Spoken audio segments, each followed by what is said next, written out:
Hi, and welcome to Sixcess Stories. We are your hosts, Christina Gent. And Eric Ozarowski. And this is where we get to share real conversations with the members of the 6 Degrees community, all about life and leadership and the power of meaningful connections. On today's episode, we have Angela Yutangco. She is the Managing Director of HR Services at Seva. In this episode with Angela, we talk about how she is the fun HR and the type of HR person that you would want to have at your company. Yeah, she's not a cop. Not a cop. We get into interviewing. So much of interviewing is finding the right person, hiring the right people. So a little bit of tacticalness, but also just really uncovering how to understand before I hire someone that they are the right fit.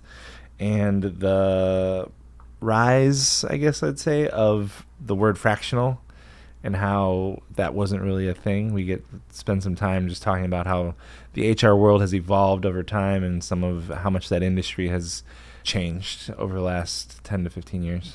Yeah, it was really fun talking to Angela and really kind of getting into some of the nitty gritty. I mean, we do spend quite a bit of time on the interviewing piece. And I found a way to bring Taylor Swift into the conversation again.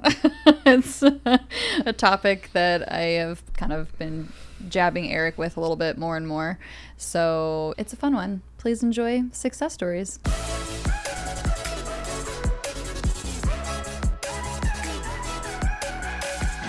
Cheers. Thank you. Happy Tuesday. Happy Tuesday. This is the third time that we've shared a beverage on the podcast. I'm always like, really? If the guest says yes, I'm like, hell yeah, let's have a drink. Oh, that was my whole thing. I'm like, where are we meeting at? I know there's a bar there, and let's go. I know there's a bar. I know my husband's like, wait, what are you doing? I know you're going to probably drink because I've been there before. Aren't you guys going to talk about business? And I said, yeah, but this is me. I'm just a fun HR person, or whatever. Anti-HR person. Anti-HR, yeah. I've always loved that, especially because HR always gets that stigma, right? Always. I remember at one of my previous companies, every time I'd walk in, of course, this is when everybody's in the office, people get kind of quiet. And I was like, why? Or people didn't ask me to go out with them to happy hour, those sorts of things. And so I kind of realized, oh, so that's how they see me. Well, so, I mean, part of that's culture, right? True. And so what's the culture here? Is before we go there, we typically, what we'll do is a little check-in. Okay. Of just to kind of get here and now and present. Yeah. So as a check-in, Christine, are you sitting with anything? Sure. Let's go with something maybe more fun. So in 3 words or less, what has summer felt like so far? Oh, 3 words or less. I would say going by fast. Going by fast. Yeah. It's just speeding by so quickly. My kids start school next month already. And I just feel like we haven't really settled in summer yet. Yeah. So just fast. I would say family. I'm going to just say family. Yeah. We had family day for 6 Degrees. Yeah. We had family. The last 2 weeks for us have been family. Yeah. And July is basically over at this point, which is crazy. Insane. My word is chaotic. Oh. Maybe it has to do with all the family. That's Could be related. I think just the weight of these last 2 weeks having been hosting and then being hosted with family, I feel like I've been a little playing catch up into some of the work that we're doing in some of those. There was moments like that where now I feel behind, which maybe the family piece is more of an excuse versus just so much of what we've been doing with 6 Degrees and shifts that we've been making. Maybe that's actually what I'm feeling with the chaos piece, but that's the word that comes to mind for me. It's always hard, just the catch-up part, right? Once you're focused in something 100%, everything else starts to fall apart, right? And then so that you turn your attention to the other things and everything else falls apart too. Well, and it's really hard when it's, at least in my experience of having family around, and I'll spend some time on my computer working on something and get the response of, what are you working for? It's the weekend. It's this, it's that. And there are certain things I'm like, this has a deadline and I need to work on it. And for my own sanity, I need to work on it right now or else I'm up till 1 a.m. working on something the night before, and I don't like that for myself. Yeah. So I'm going to take this time where there's not a whole lot going on, even with the family in town, and I can just take this, they're watching TV or whatever the thing might be. And yeah, I'm going to work right now. We're just chilling. Yeah, I get that. Yeah. So to go back to what we were talking about, so like this cop piece, Yeah. Tell us a little bit about how that's shown up, because you've been hired for a company as an HR director, right? Yeah, Then, but also this fractional piece where, does it still show up? No, on the not with my fractional side? current company. Okay. Yeah. So I've been in the HR world for, 20 plus years in different capacities, and probably one of my roles where we call like a generalist, where you kind of do everything and all of that stuff. I remember it just being very much that. I'd go around and like talk to people, or I hear about people going to happy hour or parties, or they're talking about it, and I'm like, oh, that sucks. Like, I didn't get invited. Like, do they not like me? And naturally, or at least for me, I'm a people pleaser. So I feel like I've been doing everything right, but why didn't I get invited? So I always felt a little secluded in that sense. And then I realized it's probably because I'm in HR. There's people are probably drinking. I mean, which you do a happy hour, and they don't want to have to walk on eggshells because HR is there. But going to that, it's kind of, was that the culture of the company? Well, so much of it is the meeting after the meeting. We have this meeting, but the real meeting happens in the parking lot, or happens at the bar, or it happens at the end of the shift when there's not even HR, but no manager. Yeah. And that's part of culture. What are the behaviors that show up? Totally. Right? Yeah. So it sounds like for you in this company, in this role with where you're at right now with Seva, that's not necessarily the case. You're more included. Not at all. And I don't know if it's definitely the culture for sure. I mean, we are a employee first company, and when they hired me, it was just interesting. My first event that I helped plan for them was our company retreat. I did all the things that I wanted to do, and then everyone always said, like, you were like the perfect HR hire. The balance of fun and business, making sure I help keep the company out of trouble. Yeah. Like, it was just a good balance. But then I also think it's just me just being older. I don't give a fuck of what these people think of me. I'm just going to have fun. I'm going to drink and be me, that sort of a thing. That's shown up, the whole just me being authentic to all of that. But I think that is part of just me being older. I think that sets the tone for the culture, right? Yeah. So in this organization, if Angela's having a good time and Angela's got her hair down, it's just like I'm leading by example. Yeah. And then I feel bad too sometimes. Not bad. I feel like you get the next day, what they call it, hangxiety. Oh, yeah. Oh, my gosh. Yeah. What the heck did I do yesterday? What happened? And I'm what like, did I say? What did I get myself into? That happens all the time. I know myself. I'm not going to do anything to get fired. Right. But I also don't want people to look at me like, oh, dang, that's our HR director. Yeah, there's a balance. There is a balance. Yeah. And that's something that we've even experienced with the dinners and with events. And has there been moments where someone takes it a little over the edge or something, right? And so just finding that balance. And even for us, I definitely would love to have a cocktail, have a glass of wine. So it's being professional, but then also, is there a whole nother level of depth that happens with people when we do cut loose a little bit more and get to, I don't know, talk about something that's so silly or whatever the thing is. Yeah. I will say, for the people earlier in your career that didn't invite you, well, they definitely missed out, because we love hanging out with you, and we love having, I mean, I know the dinners are one of your kind of more favorite things that we host, and every time we get to hang out with you at a dinner, I'm like, hell yeah, Angela signed up. Yeah, I will be at the after party drinking the espresso martinis. Yes. Let's stay out longer than we should. I'm such a sucker for that. For me, and Eric knows this very well, once the fun gates open, I have a really hard time closing them. Oh yeah, that's me all day. So when someone's like, do you want to go for another one? I'm like, absolutely. Yes. The answer is yes. What's your question? Yeah. So being in HR for the last 20 years, how has it changed? Obviously, the pandemic was a giant thing that happened. Yeah. As someone that has had a front row seat to this world that is very traditionally cop and policing, and if I'm talking to Angela, I'm in trouble. That's how has it evolved, and where is it now? How would you describe it now? That's a really good question, because when I went to college and graduated, there was no HR degree. Right. I don't think there was a profession, of course, but it wasn't, hey, you can focus on benefits or compliance and all of these sorts. There wasn't. I graduated in psychology, and I'm like, hey, I really like people and how people work and think and kind of all of that stuff. And my first job out of college I was a recruiter. Didn't choose it. It was just, and this was a time where I was literally looking at classifieds in a newspaper, saw it and applied and got the job. But at least from my perspective or my experience, I think HR has started off, it was very transactional. Onboarding paperwork, performance reviews, exit paperwork, like it's very paperwork driven. And then now it's very much just, it's about relationships, but it's getting deeper with people and not just the paperwork. And it's not just the employees, but it's the managers. It's even with leadership. The favorite things I love about working with my company is that the leaders are very, other companies I work for, I've rarely ever talked to the CEOs or the COO.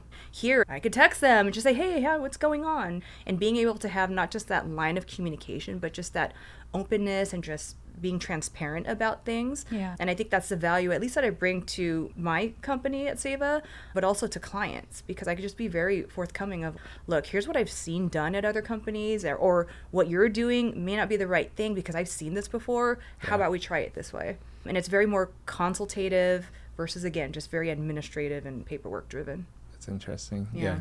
So you mentioned it's more relationship driven now. When did that change? When did it go from transactional to relationship? Oh, good question. I don't know. I mean, again, at least for me, it could be because of moving up. I was a generalist before, and just, again, probably just pushing the paper. And then as I moved up, it was probably more about the relationships. It could also be the size of the company and the type of company I work for. Sure. And because I love where I work and I love kind of the place that I'm at with HR, that's what kind of shows up in everything else that I do with clients. When I was at another company, it was a large Fortune 500 company, we worked with a lot of small businesses. So I think, at least for me, that's where the switch was, is when I started working with small businesses, that's when it became very relationship driven. Okay. Yeah, because I'm working with the business owners or the founders or executives. They saw me as a trusted advisor, and it wasn't just about me telling them what to do because the law said so. They're doing it because they trust me. Right.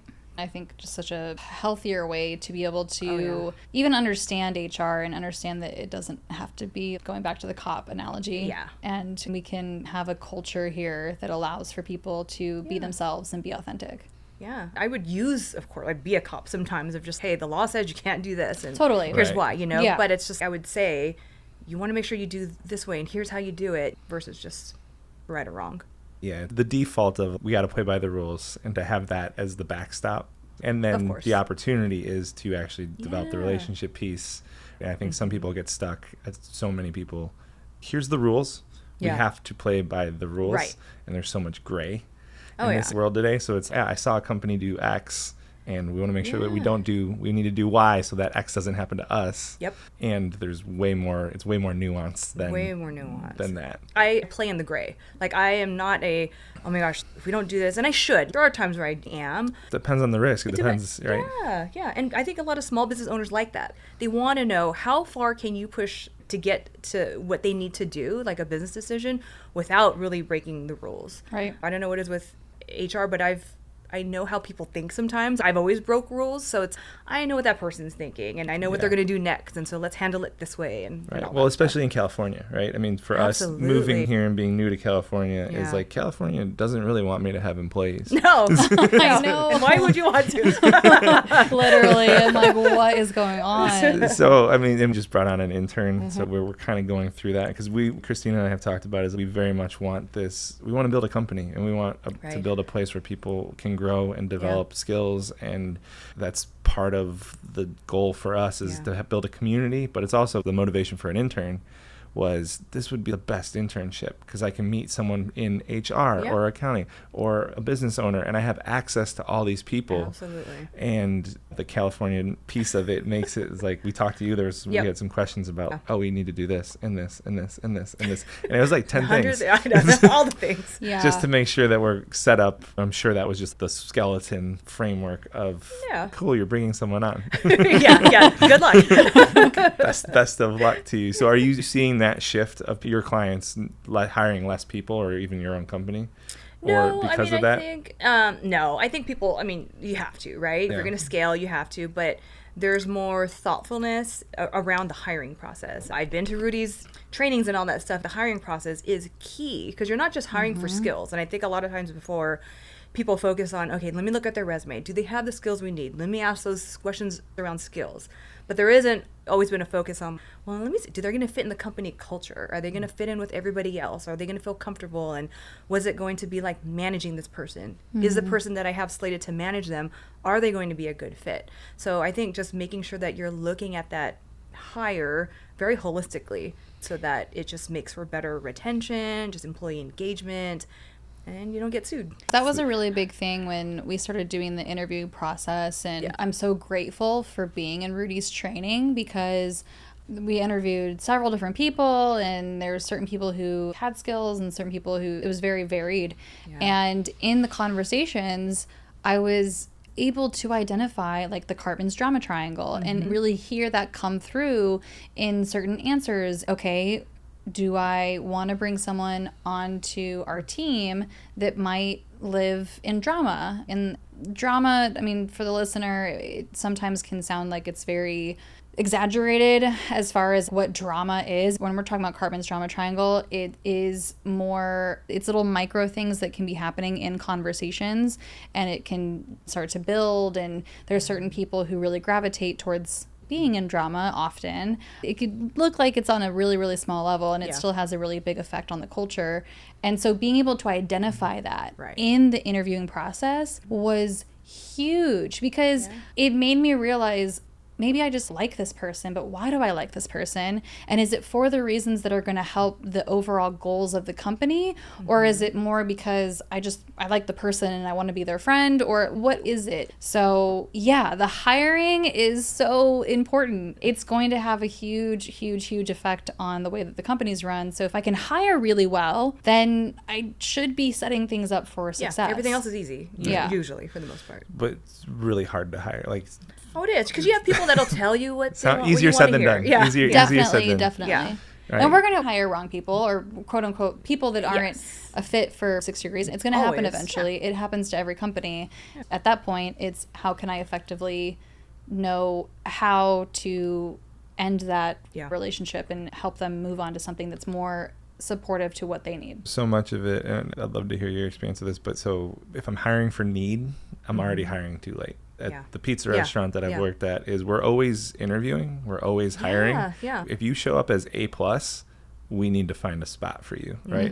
Because what a new A+ does is it raises the bar for everyone else. I agree with that. So it's absolutely. If I'm going, oh, we need this role filled. Now I'm coming from scarcity. Now I'm hiring based on they're great on paper. Yeah. They don't fit the culture. Yeah. And so I'm curious for you with, you mentioned being a people pleaser. I share that. I join you there. Oh, yeah. How does people pleasing in an interview process show up for you, and how do you check that? Yeah, I know. My initial, because I get caught up in what people are telling me. So I need to always have to catch myself. I'm like, okay, now ask different questions. It's all about the questions that you ask, I think. Yeah. And no matter how they answer it is, again, dig further, like follow up with another question and all that stuff to really get to what am I looking for? What's that meat of it versus just this kind of fluff that sometimes people can just get over me, 100%. I think one of the big things in the most recent leadership lab that we did was, how do I interview for, if you remember the moose in the room? Yeah. What's the thing that I'm sitting with about this person? Yeah. That might be a moose, might be the elephant that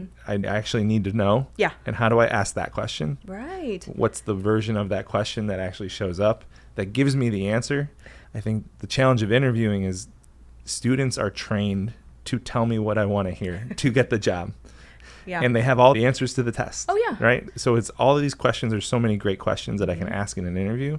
It's the second and third question after I ask the question that actually tells me. Yeah. Half of it's already rehearsed if Agreed. we're playing the game. Totally agree. The game piece is, what are some of the questions that I can ask that might rattle somebody, and see how that person shows up when they've been rattled. So the person that we brought on, her name's Valentina. She's amazing. Yeah. And this is a question that we got from Rudy in his trainings. And he works with mostly hospitality restaurants. Like that's his bread and butter. One of the questions, and this could be, tell me your definition of a clean bathroom, or tell me the definition of a clean coffee station, whatever the thing might be that is relevant to the workplace. It's not something that people would normally, like, I just remember like they that being prepare for. Yeah, it's not something that people normally prepare for. And it can certainly tell me a lot about how that person might define clean. And sometimes with certain questions, it's not even about what the answer is. It's about how that person will show up Absolutely. and be able to give an answer. Yeah. Which, yeah, that's always really fun. I've asked a few of those rattling questions to people, and they're just like, oh, what? What do I do with that? Oh, yeah. I remember there one time, and I don't know if this is necessarily, it wasn't like an HR question, but I was on an interview with a couple of executives, and someone had asked, if it was a zombie apocalypse, what would be the first thing that you would take with you from your house? And in my head, I was thinking, oh, shit, where are we going? What are they going to say? Where are we going with this? And, like, someone had said, oh, I'm going to take my guns first. And someone else was like, oh, I would take my kids. But it was just one of those things of you get to hear what people are saying, but then the HR part of me, I'm just like, oh, I don't know if we should ask that. We could ask other things. But it was just kind of funny. Is that on the edge of a question that you can't ask? No, I mean, or no? No, I don't No. think so. But it was just, they didn't tell me they were going to ask this Yeah. question. But it was just one of those things of, oh, I like it. What if we get a weird answer and then we don't hire them and they're going to say, oh, they didn't hire me because of the zombie apocalypse answer? Yeah. Or, Right. Wait, okay, but now I'm curious. What would each of you take? Zombie apocalypse? Yeah. gosh. I mean, other than my family, Your family's in the car. They're going, Angela, we gotta go. Yeah. What are you grabbing? I mean, it's a zombie apocalypse. I be that person to take my guns too. Well, yeah, that makes sense. See, because when you asked, I'm like, wait, I don't have guns. Because I go to protection. I'm not thinking about valuables as in like... Right, like pictures and...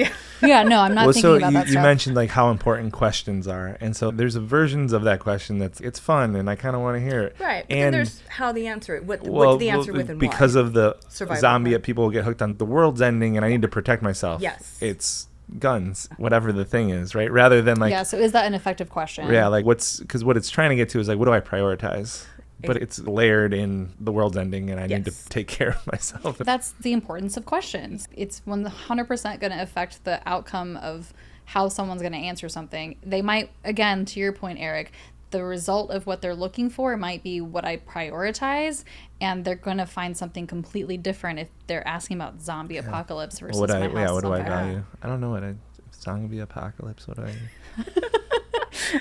Yeah, what would you take? No, literally, I don't have things that would protect me in my mind that we own at home. So I guess as much food as I can get, because Yeah. I'm thinking about Survival. trading and survival, and other people are going to want food. So can I trade some food for some guns? Like, There you go.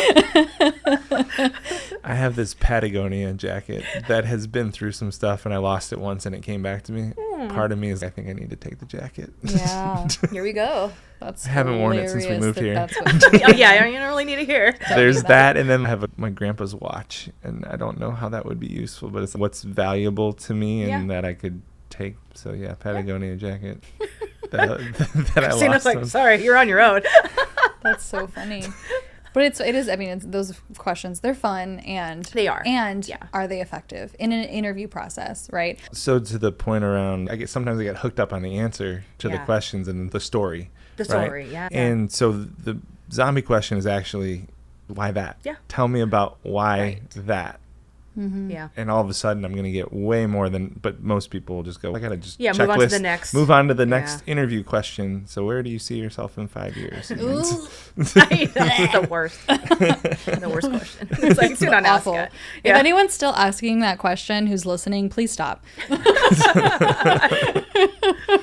Kind of staying on the interview train. What are the most effective ways that you've learned to be productive in an interview?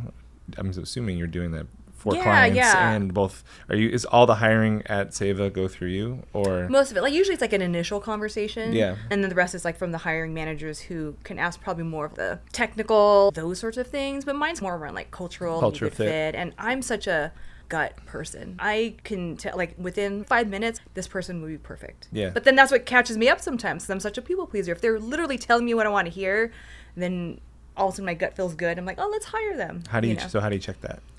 That's hard. That is a good question. It's the hardest part. That is right? it is the hardest part. But mine usually I'm not just a one and done. Hey, I like you, let's hire you. Okay, Yeah. what's the follow up? Did they thank me after? If I'm emailing them right after, are they emailing me back quickly? There's all these little things that sort of add up to that. Yeah.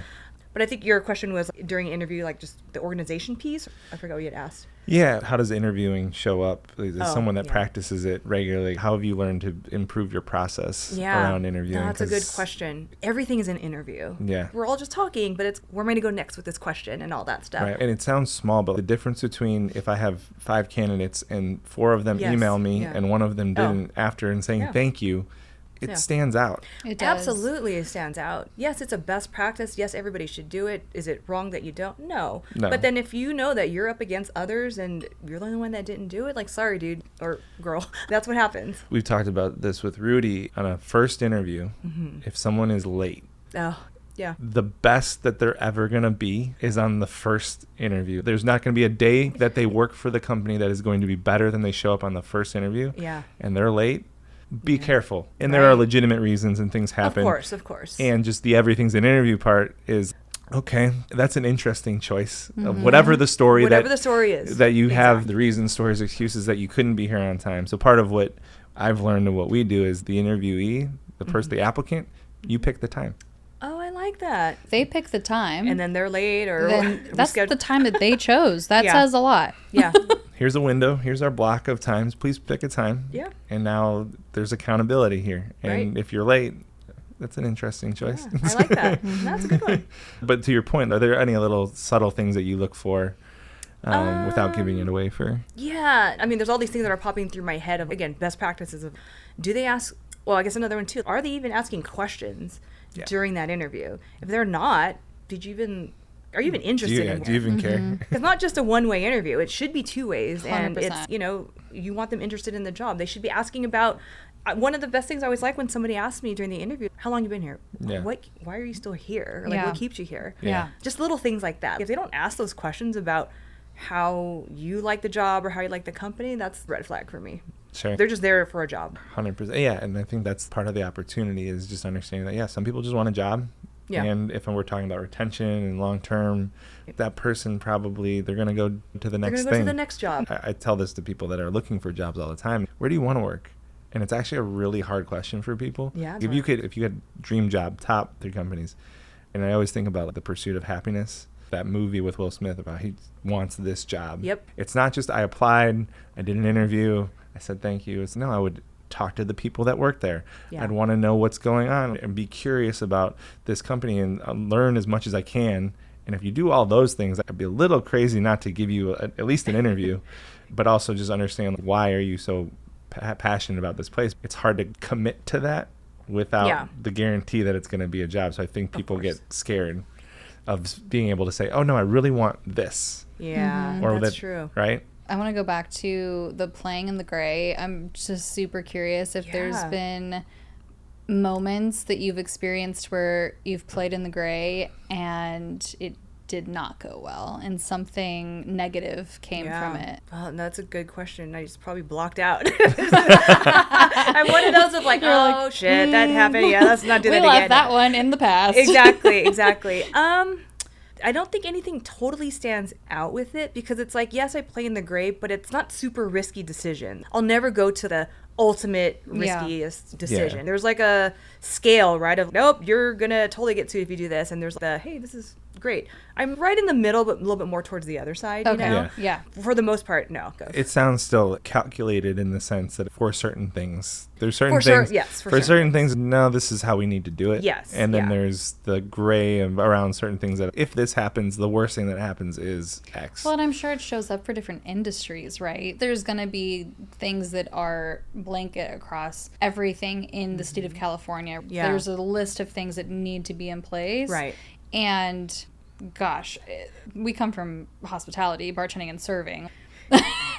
Does HR even exist in that world? Like, I mean, I know I've definitely heard of places here in California getting sued and really terrible things that have happened to some of the owners that we know here that I think is a lot easier from a employee standpoint to kind of go after that employer. Yes. And there are places that we go as customers and I've seen plenty of things and I'm like, yeah, I mean, that's definitely not kosher. Yeah. Like, probably wouldn't want to do that. So, yeah, I'm sure different industries, you probably experience that. Yeah, different industries for sure that are a lot more okay with the risk. And I will say hospitality is for sure. Like there's those things where it's like, oh, it's a restaurant client. Do I want to take them as a client? Because there's a lot of, there's a lot of things that go on that the owners could be okay with or turn a blind eye to it. Whereas if it's, I don't know, professional services organization, it's a little bit different. Mm-hmm. But I think it just comes down to like truly the decision makers.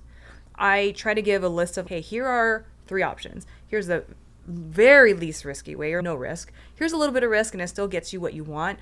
Here's like the pretty risky area. You pick what you want to do. Are there industries for you that you tend to avoid a little bit more, like hospitality being an example? Or is there certain areas where you're like, oh, I really don't like to play here? Or do you see them as a challenge? Oh, let me take this on and let me kind of massage this out. There are ones where it's like sometimes we just can't work with. Not say can't, but it's just interesting. If it's government contracts, if they have unions. Sure. And I've worked in an environment where there are unions and the collective bargaining agreement. And so those are the ones I'm not just interested in it. It's just more of someone else can handle that. Yeah. But for the most part, it's just I like the challenges. It's like I want to take those things on, help a client through those really tough decisions and all of that stuff. But yeah, not really. There isn't really a industry I try to stay away from. Well, then what's your favorite industry? If you were to look at your clients right now, if you were to pick like your top few favorite clients, what's the industry that they fall in? Oh gosh, here's the crazy part. I don't think it's necessarily industry. I think it has to do with the leadership. Like the CEO or the CEO, whoever who's making the decisions. If they don't have a growth mindset of, oh look, like HR is going to come in and really help us do this and really listen. If they're not like that, they're not a good client. Because then otherwise, I've had other clients before where they just don't want to listen to you. They don't want to change things. Nope, it's always going to be this way. I'm like, all right, well, we're just going to keep doing it that way. Yeah. I don't like those kinds of companies. Yeah, when they hire, it's like, why did you hire me? Right. If you're not going to listen to me. Oh, yeah, all the time. And like HR is one of those where just like, oh, it's HR, I don't want to do it that way. I'm going to do it my way anyways. I've been doing this for so many years and I haven't got sued yet. Okay. Fine. Yeah. All right. Yeah. Good luck. Good luck when it happens. Here's the report hotline number for the team, and I'm going to go over here. Yeah. Yeah, I think that's part of at least what I'm hearing and how I can compare it to something that Eric and I have talked about recently is how we're really excited to work with people who want to build something and last with that. And because when we first took over 6 Degrees, it was not that long into us owning it that I was already being asked about my exit plan. And I'm like, what are we doing? No, I like what I'm doing now. And so that's something that we're now talking more and more about, is being very passionate about helping leaders who want to be here and create something and create that culture and have an impact.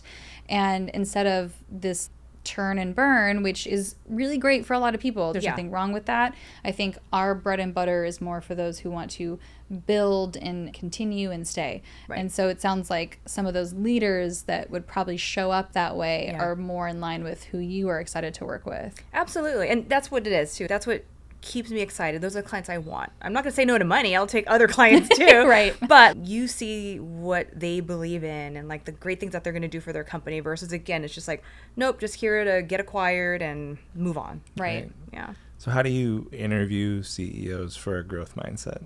Oh, so there's interviewing employees, which is one side, but I'm also interviewing clients, and part of it might be to identify whether they're the right fit or not. What are you looking for from a client standpoint to identify, to understand if they have the growth piece? Yeah. Here's the hard part. It kind of sucks too, is that I don't always talk to the main CEO or whatever, sometimes, but not all the time. Usually it's somebody else that's kind of doing it. Usually it's a person that's doing the work, like a CFO or that sort of a thing. But even then, they're still in that executive area. But just talking through of like, why do you want HR now? What's triggering this need all of a sudden? And if it's just, we got sued and da-da-da-da, I'm just like, you're way behind. Yeah, I get the compliance part. There needs to be more to that than just compliance pieces. And then if it's others that have said, we're growing, we really want to build a culture that's going to foster XYZ, help us meet these strategic goals. When it starts to be about the people and the passion and kind of all of that stuff, I'm like, okay, there's something here. more than just, oh, my attorney told me I needed it because we were doing things the wrong way. My attorney said I need it. Exactly. You mean you don't like being a janitor and just cleaning up the mess? Yeah. We do that all day too. How big does a company need to be for it to make sense to hire you and your team? Yeah, that's a great question too. We have clients that are just, they get a round of money or a round of funding, especially here in San Diego. A lot of life sciences companies, biotech, and no employees, but all of a sudden they get this round of funding and they need to hire. That's a perfect time because you need to build kind of that infrastructure for HR, get the payroll system going, get kind of benefits maybe, all of these things. Be proactive about it before you make that first hire. That's a great time for us to even come in. But we also have clients who've been operating without HR for a while, and maybe they're like at 30 employees and they're doing fine. They kind of bring us in at that point.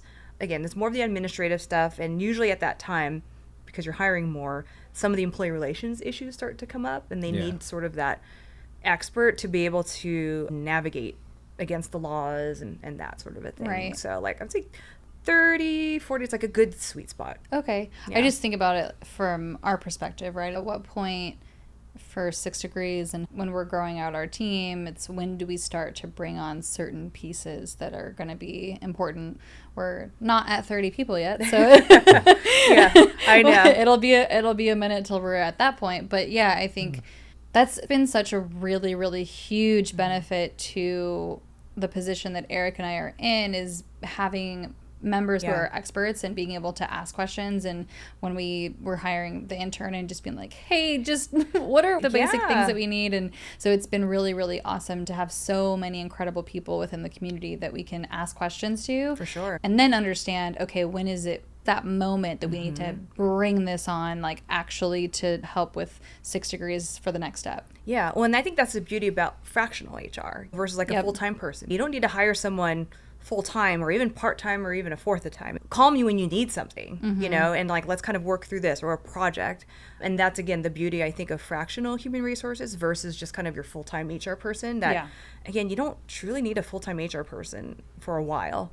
I think that's the biggest thing that I've seen since moving here and having 6 Degrees is the first time that I've experienced owning a business. I didn't realize how many different ways that fractional work shows up. Yeah. And how powerful that can be, especially going back to hiring in California and how difficult it is. So how much of that can we do that's fractional? Yeah. And then how much of that do we want to be internal for the team at some point to, again, going back to culture? Yeah. And how does that show up? And am I a skeleton type of company that has all these pieces in different places for all this fractional work? Yeah. And then when can I bring that in to create the thing that I want to create and be long-standing and write the business that I want to be with for 30 plus years or whatever? Yeah, because then you get to see what you like, what you don't like, or different strategies people can do versus before when there wasn't a fractional industry sort of a thing. Okay, I need marketing now. I guess I'm going to go hire a marketing person. It's kind of like you try it and you don't like them and then you fire them, find someone else, you know. So this is kind of more like I was just sitting with it. So that's another way that the industry has changed, right? Fractional 10 years ago it didn't exist. Yeah. It was like you have contractors, but still a little different, not very not an expert that's just splitting their time. There's been an interesting shift with that aspect, which is just across not just HR but like multiple industries. It's like that wasn't a thing. No, I still meet people, they're like, what's fractional, you know? And I'm just like, oh, like outsource. That was kind of the terminology before. But yeah, it is interesting a lot more. Like even in 6 Degrees, I've met fractional COOs, chief like marketing. Like there's just so many. It's very interesting. I think the main difference is a fractional person says, so a fractional COO is like, my salary is $300,000, but if I have 6 clients that each pay me $50,000, that's fractional. Like I get my salary. Versus a part-time someone is like, well, I'm only going to pay you X. And it's probably significantly less than 50,000 or whatever it is. Yeah. There's an opportunity for the fractional, the level of expertise that I'm getting at a fraction of the cost. And 50 might be a lot, right? That's that person knows what they're doing at a $300,000 salary, right? But it might be 150 or whatever it is. There's different levels to it. Well, is that just a change in vocabulary? Was it really before? Was it just was consulting. Maybe consulting. Consulting and contractors and that kind of thing. And now the shift has just been calling it fractional, whatever the thing is. It's just marketing. Yeah, exactly. It's marketing. Because to me, to be like, oh, you're a fractional COO, that to me sounds like there's this, I've either been at or I am at this C-level position versus, oh, there's a consultant or a contractor that I'm hiring. Yeah, it's marketing. It's literally just marketing. Yeah. I mean, anytime like this conversation comes up, I just think of the whole defund the police thing. We don't actually not want to pay the police. Like that's the word defund makes it sound like, but we're just reallocating costs a little bit more effectively. Yeah. Right? Oh, yeah. It's all terminologies. Yeah. Marketing. Who do you want to It's language. It's to? the questions, right? It's the same conversation as the questions matter. So just because you brought it up, Eric and I, we got into a lot during the pandemic. Yeah. Obviously, there were so many things happening. And that was part of our conversation when I was like, defunding the police. And he was like, that sounds terrible. And it wasn't until explaining what that even means, right? We can use a lot of different examples during that time or even during right now in our society and how the words are that important, because to me, if I hear defund something, that's scary. Oh my gosh, like now they're not going to have any funds at all. It's like, well, no, let's think about how much funds are going to anything that we use as a civilization, and what if we moved some funds from one place to another, and what does that impact look like? So it's so much of the vocabulary and how so I'm curious with, I mean, to stay on the out of the political side of it, but also just like the whole DEI movement. Moving away from DEI. Like we had, what was the word? We were talking to someone recently, and equality? No. They couldn't. So there was a client that a company had in Texas. They were having trouble even signing the client because one of the reports that they generated said diversity. Oh yeah, diversity. That's what it was. Was it diversity? I think it was. They couldn't even say they're like, this word is in your report, and we can't work with our investors won't allow us to work with you. Wow. It was a company in Texas. Yeah. Crazy. But like diversity is not a bad. It's not like a new word. It's like. But it's not even like a bad. It's like like diversity. We're different.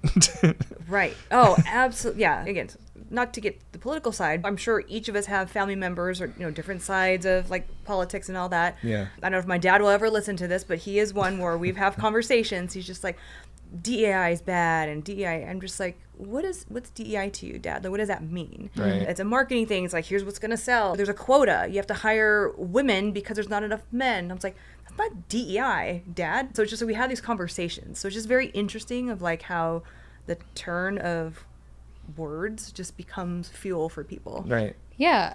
I mean, DEI. Okay. So I know we don't want to go too far down the rabbit hole of politics. We're going. Let's go. We can cut it if it gets bad. Well, so the feeling that I'm getting internally probably is different if I'm far left or far right, because the definition or my interpretation of what DEI is probably skewed based on who I'm talking to, what I'm listening to, what I'm watching, all of the above. Yeah. It's interesting having conversations with parents and with people who believe very different things. And it's wild that honestly, at the end of the day, so much of it are a lot of the same fears that we are coming from. And we're being pit against each other because of words that become triggering and weaponized on both sides. Yeah.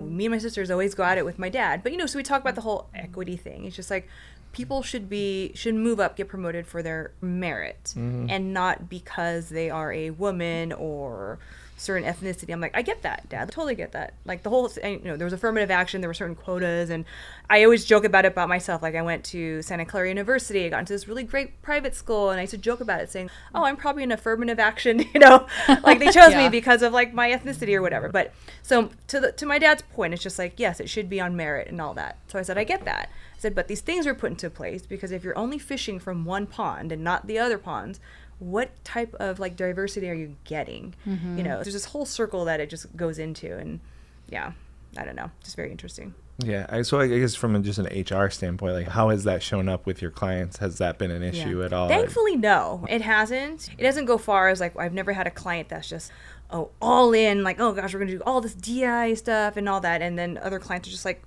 everyone's just very much been, and same thing with Seva. It's like we're gonna recognize different cultures and amplify different things because that's what we do, right? It's not because we were forced to do it because there was anything else. It's more of we have different cultures, different ethnicities, different races, different everything like at our company, and we want to embrace that. And how do we go about doing that? Hearing you say that, I'm just like, the fact that we even have to like, no, we're different. Let's acknowledge and celebrate how we're different, because they're ultimately like different perspectives add value. How did we get here? Right. And then for it to be, one, we need to go have this movement happen and have this be like a stake in the ground, but also again now it's a negative thing. I know, right? It's, we're DEI forward. We believe in this. Is like, that's like a black and eye. Then that's like yeah. That's so crazy. Like what? Honestly, it's mind blowing. Yeah. We can take this away from politics. And okay, here I'm gonna ask: are you a fan of Taylor Swift? I mean, I like her. Okay. Yeah. So we've got like medium dislike with Eric and a like over here with Christina. So this past weekend, saw one of my really good friends, and so her and Eric were like, yeah, we don't like this person. So all I wanted to get to, because I did not bring this up in the conversation with them, there was this thing around the dislike of, I don't trust her motives and the fame, and it's all very calculated, and I don't like to see that, like, how calculated all this is. And it didn't occur to me until after the conversation happened, so I'm glad that I get to talk about it right now.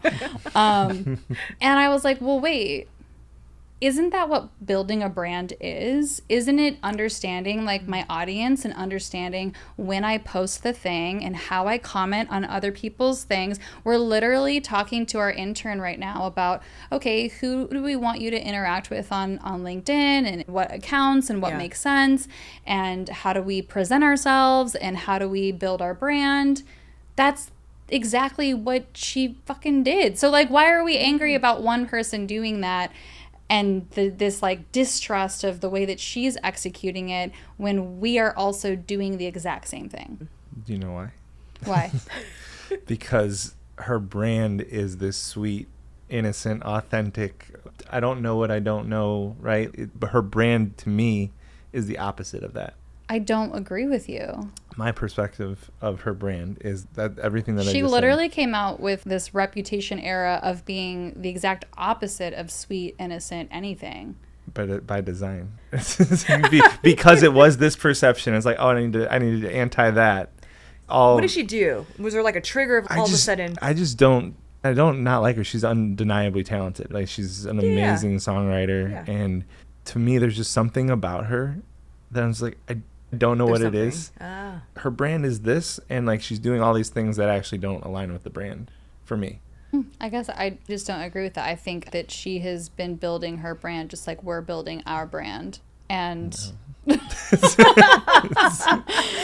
me, it's okay. And I don't know if my friend who doesn't like, I don't know if she likes Beyonce. I think you are a fan of Beyonce. And I'm like, she's done the exact same thing. Like, Beyonce doesn't feel the same. There's probably similarities. I don't know. Is the outside on the outside looking in at this conversation? Yeah, I don't know. No, it's interesting. I think I see kind of both sides of just like, you know, and I think it depends on your perspective and how you see one action or a couple of actions, and what you perceive that to be is you different than yours. 100%. Well, that's true too. Okay, so I'm sure there has to be people in San Diego who have watched Eric and I build the brand of 6 Degrees since we bought it, and have probably been like, ugh, they're whatever. I mean, whatever the negative thing that they want to say about it, and their experience of us building this brand. Yeah, I'm sure that's also happened. I think that what we have been doing to build this brand, we're doing the same things. We're being strategic. We're being intentional. We're being mindful. We're thinking through our culture and our purpose, and we're making the same chess moves. Yeah. What doesn't feel authentic is my experience of her brand is not this calculated, strategic business piece to her. So when she does the thing with the kids at a hospital, I cringe at it and I go, that was fucking calculated. Okay, well, maybe. And you see that as like, she's so fucking great. Maybe someone will see the same thing of us pulling in a charity for last year's and now this year's holiday party, right? It's like, oh, well, that's calculated. That's for business reasons. You guys are just doing it for that. It's literally the same thing. So yes, 100% to your feelings about her and what she's doing, and it's a mirror. It's a mirror to what we're doing. And I'll agree that strategically it's the same thing. Her brand is not this strategic mastermind, even though she has a fucking song called Mastermind. And it's like literally everything she does is strategic. That's what I mean. But I get, or maybe it's like I'm stuck in a version of this 16-year-old Nashville. I don't know where I am, and that's Tim McGraw, and I'm doing like I have a version of her that's not where she is now, and I'm conflating the two.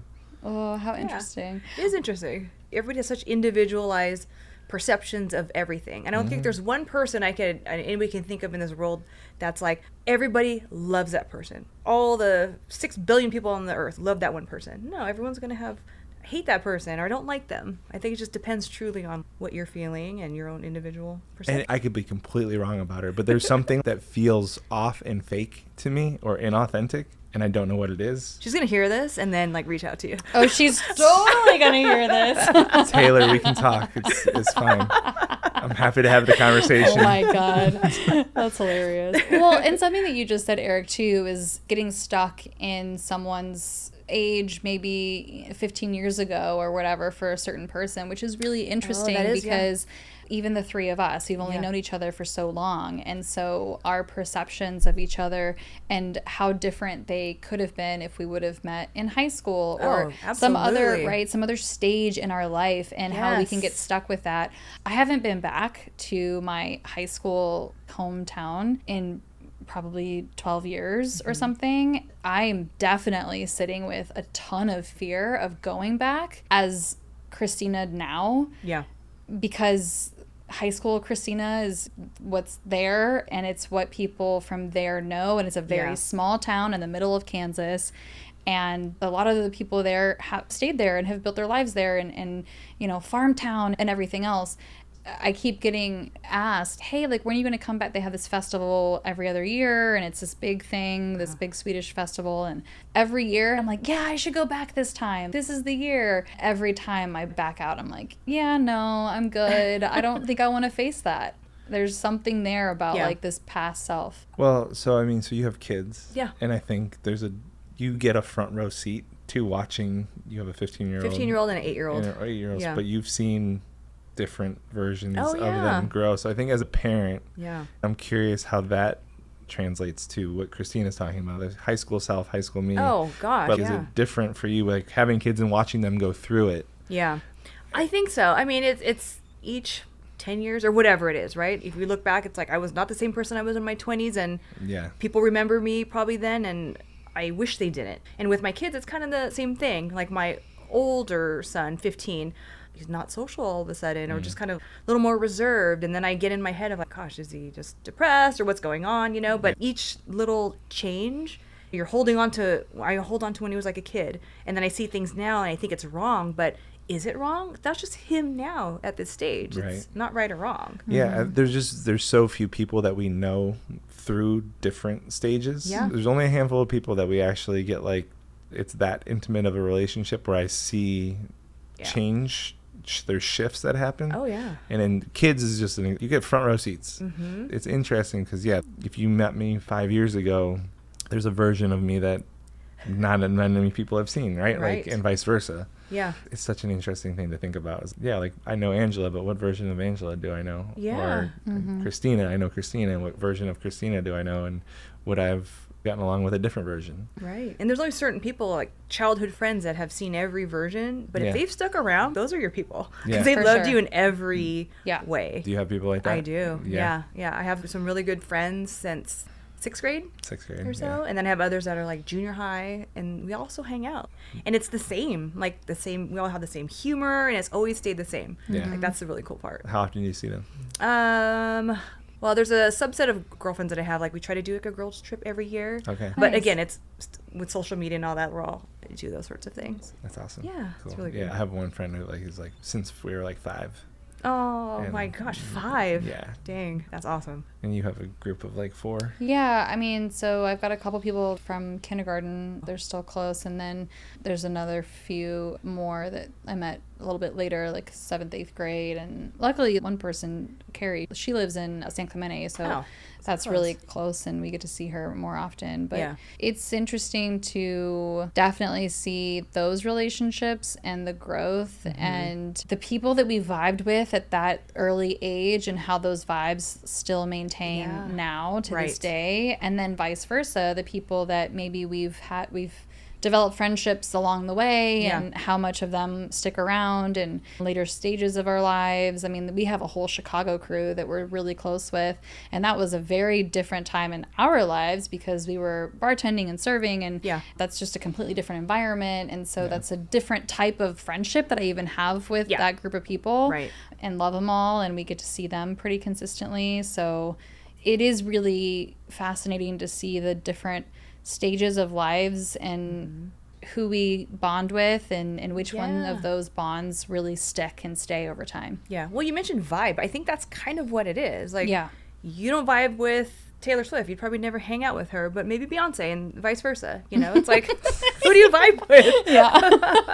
I would hang out with both of them. I just to be fair. Oh, so you would hang out? I would I would with Taylor. There's something missing. Just help me understand. There, see, she It needs to would- hear this, and I would be yeah, so- just I come would down to be San Diego. But I'm not. Hate is a really strong word. I wouldn't say I hate her. I was just like, there's something that feels. The gut instinct is I Like don't there's know. something, I don't yeah. know. I don't know if I can trust her. Oh, it's so funny. It's just, I wanted to get off of politics, and I felt like that was a way to be like, okay, we're divided. How do we find the thing that's Yeah, common? yeah. And I felt like the brand conversation was the commonality. Just to tie it back into 6 degrees, like part of what we're hoping, what we're trying to do is, so where do you intentionally meet the friends and the people in your life that you didn't get to grow up with, and Yeah. that you didn't work with because the company's great at hiring, because not all companies are great at hiring. Right. Yeah. And in a world where it's remote and digital and virtual and AI, part of 6 degrees for us, and I don't know that we've ever shared this version of it, but it's, we moved to a brand new city where we didn't know anyone. Yeah. And it's like, I just want to find my people. Yeah. People that are great at what they do, and they're professionals, and they care about the people that they're working with. Right. Whether we explicitly realize that or not, that was part of the That's part of motivation. it. It's like, let me build my friend group real quick. Yeah, exactly. That's And it's hilarious. funny because we've had people like, "Oh, so you want me to pay to be your friend?" It's like, well, no, but if you do, You're like, but thank you. Yeah. like I want you to be my friend. Again, the people pleaser in me is Right. like, I want you to like me. How can I help? What do you need? Yeah. And Yeah. whether you are part of 6 degrees or not, it's the same mentality. same thing. And if you're part of 6 degrees, I'm just more inclined and more motivated to go like, oh no, HR, you need Angela. Yeah, Or the yeah. 2 or 3 other people that are involved in HR. Right. The part of it for us is like the coolest. So similar to being a parent, we have front row seats to watching these relationships within the community develop. Right. And we've seen people go travel together. Depth keeps happening. And Yeah. it's like, how do we keep building that? Yeah. Right. That's the fun part. Yeah. And I don't know if you have any experiences of that with the group, or not to put you on the spot at all. No, but I'm just no, kinda not yet. I curious. think for me, because I've always been just naturally just reserved, you know, and I think it's just more of like an energy thing, because I am, what do you call it, extroverted introvert. So I'm very picky in like where I spend my energy and who I give it to. So I'm from the Bay Area. And so when my husband and I moved down here, we didn't have friends for a long time. And then as we've met people, it's probably through like the gym, because you share the same passion for something. Yeah. Or it's like the kids' The kids friends' are sharing the parents. passion. Yeah. But then once the kids aren't friends anymore, it's, oh, I guess I'm not friends with that parent. Is And that then how you're- is that how it works? Sometimes, yeah. But then also it's just I've like, heard that from other parents, Yeah. which is wild. well, you're friends because of the kids. Yeah. You may not totally vibe. Right. But the ones you do vibe with, you still stay friends even when the kids aren't. Okay. Yeah. friends. Yeah. It's so interesting. I know we're not parents, and so I have heard that from other Yeah. parents where it's, oh yeah, we have this shelf life with certain parents because the kids are only friends with their kids for so long, or Yeah. like maybe they're friends because of a softball season Right. or It's something, sports, yeah. and then that sport is over. Maybe my kid doesn't play the sport anymore. Then we no longer see those parents, Yeah. and oh, okay, they're just in and out, and Adult relationships are interesting. Like, They there should be are. a whole thing on that. Like, where do you meet friends? How do you stay friends? And yeah, it's really weird. Time and attention are the two most valuable things that we have. Yeah. Time might not even be real, but the attention piece is like, where's my focus going? There's only so much bandwidth. Right. So great, you're friends with my kid. Are you in my life for a reason or a season? Oh, right? yeah. And then, Yeah. Oh, Yeah. what an interesting question to ask a kid. If when they make a friend, do I feel like that friend is with me for a reason or a season? I don't know if I would have been able to answer that when I was younger. Right. I moved around a lot. Yeah. I think in the back of my mind, I knew that it was going to be short-lived in most of the places that I went to. So I wonder if I would have been presented with that question, would I have been able to recognize who at that time I wanted in my life for a reason and to be a longer lasting relationship versus a season where I know I'm only going to be here for a minute. So am I going to put in the effort to make this last for longer than my time here? what do you, I mean, when you see your kid make either one of them make a friend, do you Yeah. like, why do you like so-and-so?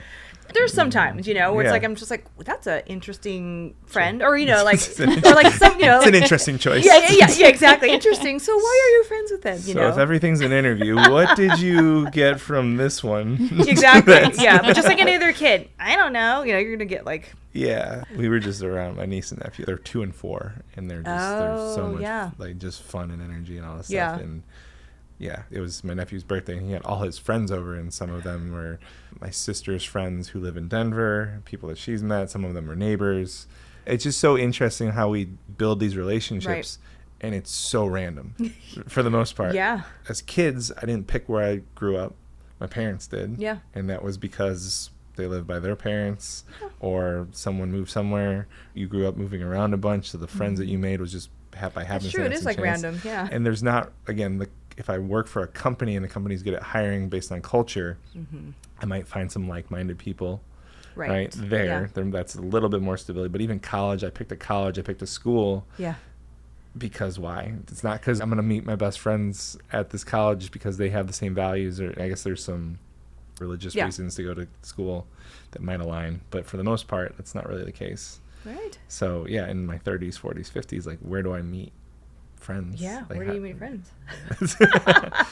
like shared common interests. Right?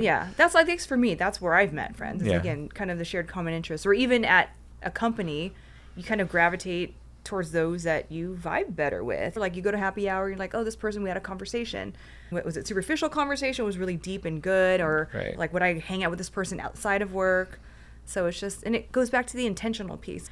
Do I want to spend my time and energy with this person, or is it just, nope, I just work with them? Yeah. Or it's just my kids' friends' parents. I'm not going to really see them again. But then there's others like, there's really something there. Like, let's just go hang out more. And again, you're intentional about it. Well, yeah. So part of it is like, how do I figure out early on which one it is? Yeah. Because I can literally waste time. That's true. There's a lot of just wasted like time. Investing in this. I was like, oh, they're gone.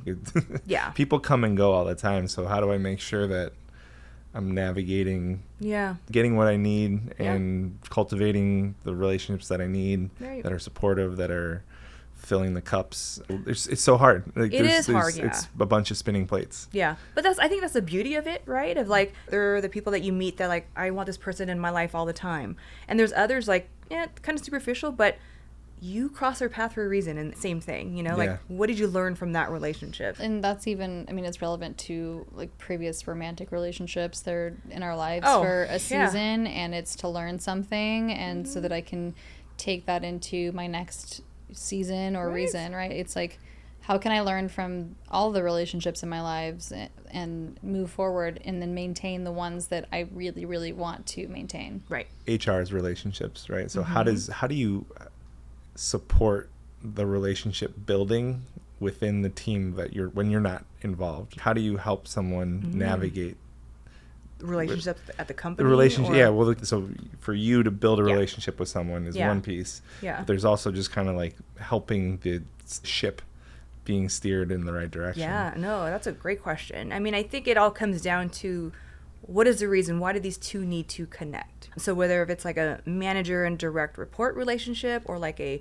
peer, it's like Each year, I try to meet with each individual person to just kind of get a pulse check. Like, how are things going? What do you need? Kind of all that stuff. And through that, whether it's in the very beginning, the interview process, like I know they're here for career development, they want to move up.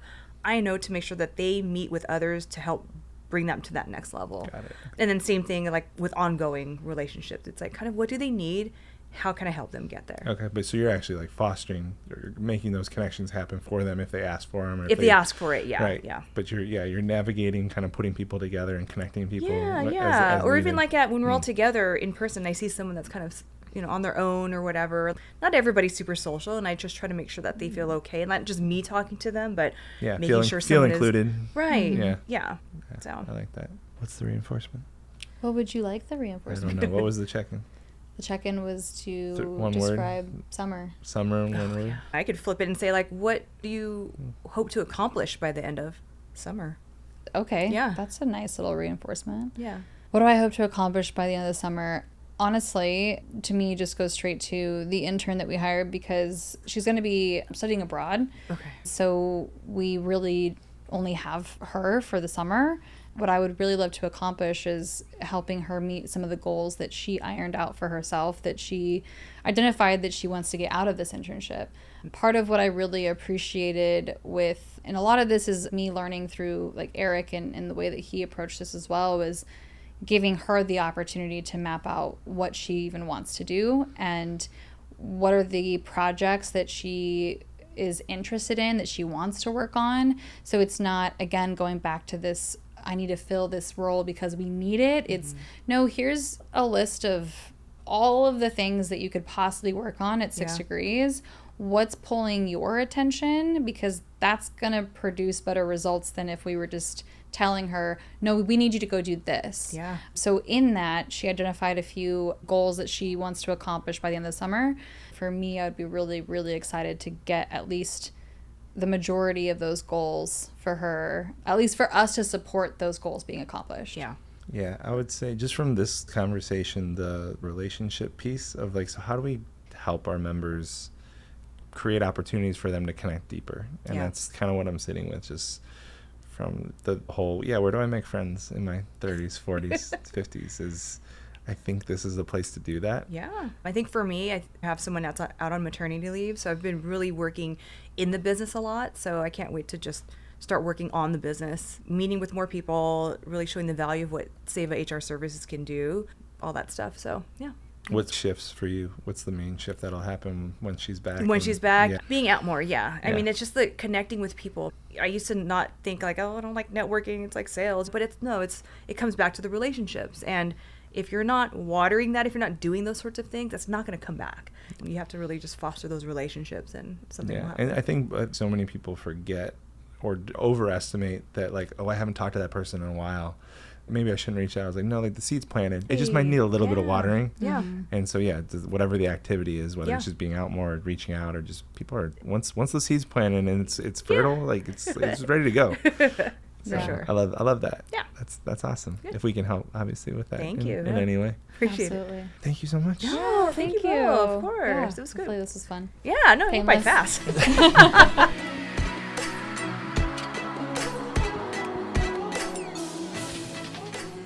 Cool, let's deep dive. Let's get in there deep. Yeah, so we talked so much about interviewing on this episode, and it was just relevant because that's a process that we're currently in the middle of with growing 6 degrees. Yes. So one of the things that you said that Angela was like, oh, that's really good, is that the candidate picks the time, right? Because they've told you as the employer, I'm going to show up at this time, right? If I give them a window. I've just personally been experiencing a couple of no-call, no-shows, and it was the same thing where they picked the time. And I'm talking about just more general meeting someone for coffee for the first time or something like that. And that's wild to me, that no-call, no-show, and then sometimes not even a... Like, I'll follow up as like a, hey, it seems like something might have come up or whatever. And then sometimes I don't even hear back from that person at all. Yeah, I mean, everything's an interview, right? This is Yeah. a really simple way to put that statement, everything's an interview, into a practical use, right? We're going to get together. You pick the time, please, right? Mm-hmm. Especially so specifically for hiring someone, but also if I'm meeting someone for the first time. Mm-hmm. You pick the time, you pick the location, right? And if you're not able to show up to that, what does that tell me? Yeah. Right? And not even not show up. That happened, and then no response, no nothing, no. Or even, I mean, yeah, there's just different levels, right? So there's the no call, no show. There's being late, right? But the important part isn't the result. It's like, what are the behaviors, what are the actions that show up that tell me how the person's going to communicate, right? Or not. Yeah. Right? So how we spend our time is a big indicator of what we value. And like, life happens, things happen. There's reasons, stories, excuses for all kinds of stuff. Mm-hmm. Right? And at the same time, I think we've talked about this, where the best anyone is ever going to show up is on a first interview, on a first date. Mm-hmm. And if that's how they're showing up on the first date or the first interview or the first interaction, it's probably going to happen again. Yeah. It's Like they have told me, I have received information, and it's just more of, I've got a flag. Do I want to pay attention to the flag? Mm-hmm. Yeah. A lot of us just overlook the flag because there's so many other great things. Yeah, I think that's a really good point, is overlooking a red flag or even an orange flag or whatever, because there's this potential, or maybe I've put some type of result in my head of, oh my gosh, but if I work with this person, this could be like the biggest client ever, or whatever it might be that I've made up some story. And it's, well, do I even want to work with somebody who's going to disrespect me potentially like that if it's coming from that place? Obviously, like you said, life happens. Yeah, and if I sometimes it's a legitimate thing, right? Yeah, and it's 100%. It's being understanding, but it's Life is life. It's just data, right? It either happened or it didn't, right? And I look back to make this real, like our relationship, right? I think on our second date, I met your mom. Okay. Right? It was not the second date, first and foremost. I'm pretty sure it was the second date. I don't think it was. And I will say this, you've categorized that as a date, and where I very much said, hey, I am going to be it was at Murphy's in Chicago. I remember it was at Murphy's. We were upstairs. Yeah, and I said, I'm a huge football fan, and my alma mater's playing, and that's where we have our watch parties. I'm going to go watch it there. You're welcome to join. And just so you know, my mom will be there because she's also very invested in this team and in my life. And so I very fully gave you, this is what's happening. I personally didn't see that as a date, to be honest, because it was more of like, this is part of my life, and if you want to come join, you're more than welcome, and that would be so fun. Yeah. So I do want to be clear about that, because it wasn't like we're going out on this date and you invited me to dinner, or whatever the thing might be, the classic date scenario, and I was like, oh, well, my mom's going to join. It was not that. Yeah, so I appreciate you refreshing my memory. I remember exactly like what we did and how I forgot parts of the details that you're sharing. But like, so the reason I say it is more of like exactly what I'm talking about is, so it was the second time that we met or were interacted. Yeah. Right. Had a great first date. You invited me to a thing, and I completely overlooked I was like, I don't care if your mom's there. I want to hang out with you. Yeah. Little did I know that was a very big indicator of how much your life. how much your mom is involved in your life and how much she would ultimately be involved in my life. Yeah. Right. And I love Mama Conchis. If she's listening right now, I love you. And there was so much of looking back at that moment, I was like, oh no, yeah, Christina told me exactly who she was, how important her mom is, and now, how important football is, and how important football is. You had to see all of that. There on the was second so many interaction. things, but I like you. I was more focused on you, right? And yeah, now she lives with us, right? Yeah. And she has since we moved out to San Diego. Yeah, and mom lives with us, and you have also expressed that, you know what, maybe I don't need to watch every single Chiefs game with you. But I did. You're right. I told you exactly who I was on our second. I didn't want to hear it. Regrets. I think I'd share it more. I mean, I'm glad we can laugh at it, but I share it more. I was like, no, like you told me who you were. Yeah, 100%. Right? And it was new, and there were other things that I was more like I prioritized and tried to, whatever the story that I was making up at the time about you. Well, yeah, it was exciting. Any relationship, especially I think romantic ones, because there's just a little bit more in that, is really energizing to begin with, right? It's new and there's you excitement tricked me. and You tricked me. I tricked you. Got him. But even if we think about even the very first night that you and I met, you told me who you are as well. You told me that you're a fixer, that you have time and time again in relationships gotten into a relationship with somebody, or this is not even just romantic relationships, it can be many relationships where you basically told me that you live in rescue. That's typically where you fall from, like the Cartman's drama triangle. My habit is to rescue. Yeah, you were like, I like to fix things. I like to, this little bird who just fell out of the nest and is hurting from their previous relationship, and here comes Eric, right? You told me that.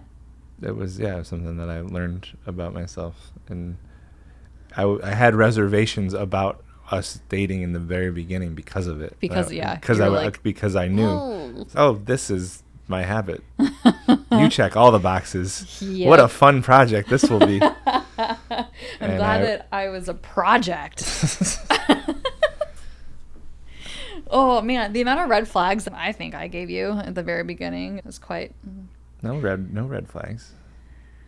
Well, yellow and orange flags. Sure. Caution and warning flags. Caution and warning. Red flags are like hard nose. Like she's a serial killer. To be determined on that one. So I don't know what color that flag is at this moment. We're around each other a lot, but not all the time. At this, I don't know what you do. What do you do when I go golf? I'm not telling you. I think the whole singing and your wine nights are just cover up for whatever you're doing. Oh man, it could be. Could be. It could very well be a cover up. Or if you ever put up a camera in the house and see me anytime that you're on whatever, you've been on a couple like bachelor party situations or whatever. Yeah, I don't go out. I just stay home and drink wine and play music, and sure, yeah. I'm sure the neighbors love it. Okay, so because we're on the topic of music, and I'm going to go here, we have a little mini debate that poor Angela had to kind of sit through. Of Taylor Swift. Did she sit through it? Well, no, it wasn't just like sitting through. We pulled her in. I asked her a few questions about it, but just you and I were just. We went back and forth. We went back and forth a little bit about fucking Taylor Swift conversation. And anyway, so I'm going to ask you, because you have said time and time again, what's the mirror that's being held up for you? So this distrust, this dislike in this person. Well, what's the mirror? That's the mirror that I get from Taylor Swift. That's an interesting question. So the question is actually, what is it about myself that I see in her and don't like? Probably growing up, there was very much a people pleasingness in a way that wasn't genuine to me.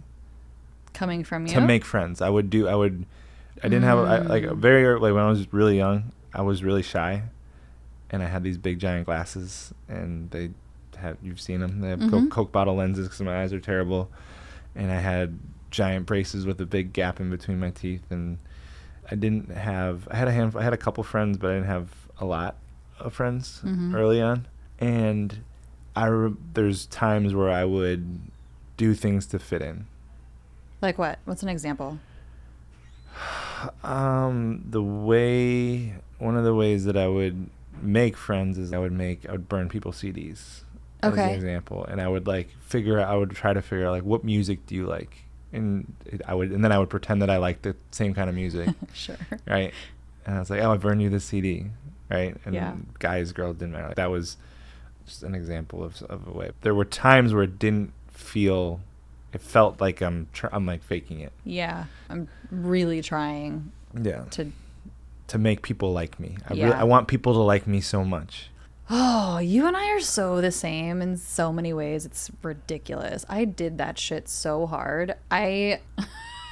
There's 2 instances that I can think of specifically in school where there was this one around Valentine's Day where, as this was in, I don't know if it was 7th or 8th grade, and people could send carnations to each other or some shit like that.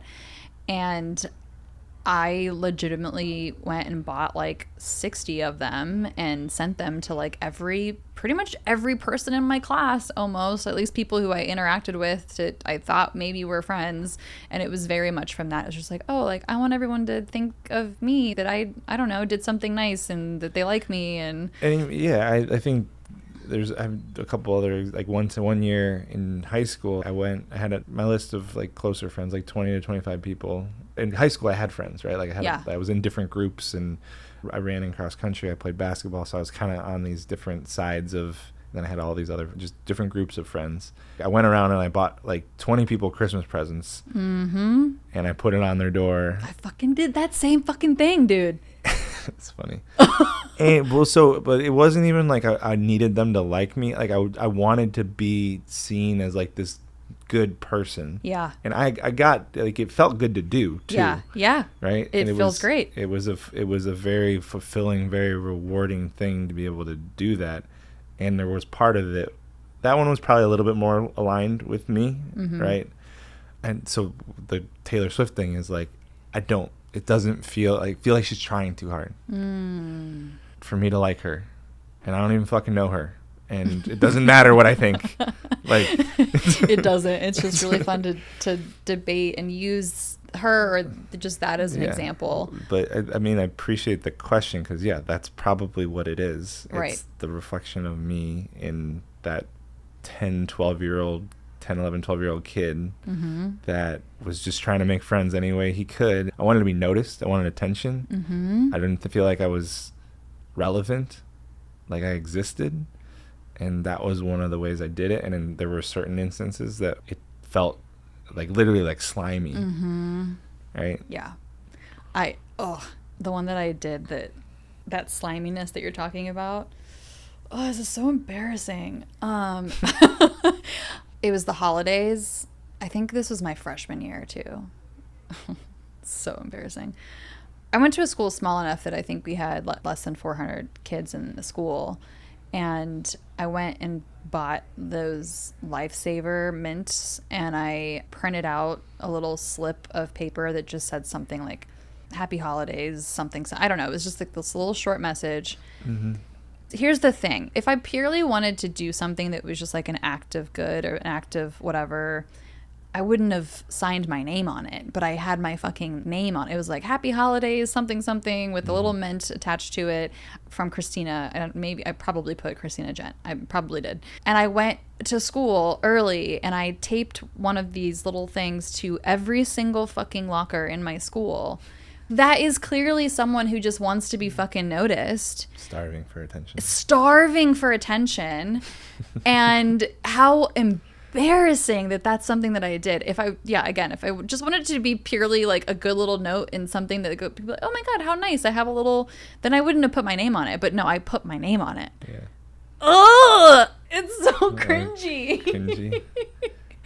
I hate that so much. It's funny that you and I did such similar things in growing up and in high school, and it was for a lot of the same reasons. Oh yeah, I mean, it's just the icky feeling of it is there's a selfishness to it. There's a desperate, maybe not the right word, but I could actually feel that when that got associated with it, with certain things, like, ugh, I'm trying too hard. Well, and I wonder too, so we both have divorced parents, and So this attention seeking piece, was there just something that I'm not fulfilled? I'm not getting enough of the attention that I'm feeling like I need right now. So, well, I can maybe get attention from the friends and people in my school. So I'm going to try something over here. Yeah. I mean, I think part of it is just being, so yes, maybe. I think also just going through adolescence. Yeah. Right? And puberty and all this stuff. Right. And for me, it was very specifically, the cringy parts were like that age, right? Preteen, early teen. And then I have other stuff, but yeah. Well, and I'm going to be so honest with even just like this podcast for me, right? There's an attention piece. There's an ego. It exists. It's here. And Sure. I know you and I have talked about that, and you've said, I mean, you've mentioned kind of in a joking way, just keeping my ego in check. And yeah, joking, and to an extent, that's real, right? Sure. When this continues to grow and it gets some attention and there's comments and there's likes and there's whatever the things are, I'm very aware of it. And I want to make sure that I'm keeping myself in check. That sounds healthy. That sounds important. I mean, it sounds healthy, and it's definitely important. And how well am I going to be able to continue to execute that, right? I think that's for me, it's such a huge accomplishment for us to have started from purpose and values with the company and how we're growing this from the very beginning, because that has made me do a lot of internal, introspective work or play, however someone wants to view that. And so I think I'm getting more and more equipped to be able to walk into a situation that ego could explode and I could become a total asshole. And I think because values are so deeply rooted in what we're doing, I don't know that I would have done as much of that introspective work if I would have been hired at another company, or like my path would have been different. And Sure. Is that something that you and I would have sat down and talked through?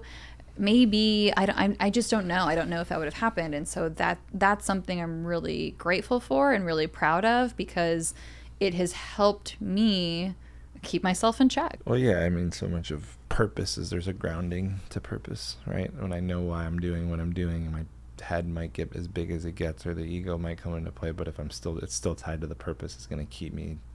If I'm in a balloon, the balloon might go all the way up in the sky, but it's still tied to the ground. Mm-hmm. Without that, I think it's a little bit easier to get lost and stuff. So yeah, the fact that we have that is helpful for sure. Yeah.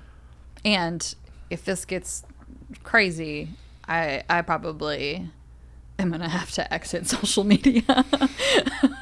Those comment sections are so brutal, man. Don't read the comments. That's the moral of the story. Just don't read comments. Don't read the comments. Ever. We're not even at that point right now. Right now, it's like, no, I want to read every comment because they're so great. They're so happy and encouraging. What a fun place to be. They're just so positive. Oh, I don't know. Do you think we would have... I feel like minimally, like we would have been friends in high school. Do you feel like... I don't know. Do you think we would have vibed in high school? I got along with everyone in high school. Yeah. I had a lot of different groups of friends and less theater people, I will say. I wasn't a theater kid in high school. Then yeah, well, but you like I don't know. You would have. I mean, I was in. Yeah, you keep putting me in this category of being like a thespian and like a theater kid, and I understand that it was my major. I get that, and I truthfully, I wasn't like this theater like going. There was like a thespian. I don't know. It wasn't a conference. That's weird. That it was high school. I don't know. There was like this thespian festival thing that happened in high school. I never went to that. In college, I was... Why'd you get a theater degree? Because I like acting. And it was easy. You didn't act until college? Well, no. I did some acting in high school, but it was like... What are we talking about? But You weren't in theater, but you did acting in high school. So you were... I guess my definition of a theater kid would be someone performing arts, whether you do it in the theater department or not. So Our high school was so small that the quarterback of the football team was the star of the musical. That's how small it was. And that everyone overlapped on top of all of the, we were all in the band. We were all in the musical production. We were all in. You didn't play sports. I was on the dance team. I guess the main question is, are we in your high school or are we in my high school? If we would have gotten along. Or if we would have been if friends. If we were in your tiny little high school, we were for sure would have been friends, and probably dated. I would have been in all the stuff with you, and we would have dated and broken up, and then our lives would have went on. Is probably what would have happened. It would have been like high school sweetheart type of situation, and then break up. And well, okay, but you're still really good friends with your high school sweethearts. Maybe we would have just still been friends. Probably. So, who knows? We didn't go to the same high school, so. Yeah. If you went to my high school, different story. I graduated with, not a big school. It was my graduating class was 400 people. So I knew. Well, yeah. We wouldn't have even. If we take our age into consideration, we wouldn't have even probably crossed paths because we were different. We're different classes. Maybe, I don't know. You were smart. I'm sure you did like AP stuff, and I wasn't. Like I did not. I figured out my version of high school. Do the bare is minimum. I'm going to figure out how to get A's and B's. Yeah. And do exactly what I need to do to get A's and B's and nothing more. I figured out high school. High school is designed for me to succeed. It is set up for me. All I need to do is show up and do the things. Sure. Show up, do the homework, put in the reports on times, have my mom call me out sick when I can't. Literally, like my senior year, I think I missed 40 days. That's crazy. Like one-off days. And the following year, my high school had to put in place, no, you need doctor's notes to be able to call your kid out. Yeah, that's wild. Partially because probably. You did this. My mom. Love you, Mom. I hated missing school. I need perfect attendance. I was like, I need honor roll. I was such a little goody two shoes. Okay. Yeah. It was true. I actually cried. I had friends like you in high school. I cried when I got a B in I want to say was it Trig or was it SOHCAHTOA? SOHCAHTOA. I really enjoyed Trig. I don't know why, but that one really clicked with my brain. No, it had just been like an algebra class or something that I got a B for. I don't even know if it was for the year. It was like a semester thing, and I went to my teacher and cried. I was like, "Can I do some extra credit?" And she was like, "Nope, grades are final." Good for her.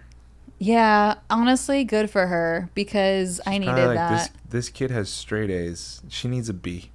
Well, you might not even have actually got anything wrong. She just recognized, like, that's a good teacher. Yeah, like recognizing, girl, you are putting way too much emphasis on this grade situation. This is not what this is about. Well, high school's the whole world at that point. I know. God, everything was so important in high school. Life or death. Everything mattered so much. It was wild. That was a wild time. Yeah, that was a wild time. I want to give you like a prompt. I want you to do this in like I don't know what to say, like a robot voice or like a Yeti or what do you want? Or Gollum or give me your best. My precious. Yeah, exactly. Give me a Gollum. Put her there. Put her there, bub. No, he's gotta be like, put her there, bub. My precious. Gollum. Oh my God, we're so fucking weird.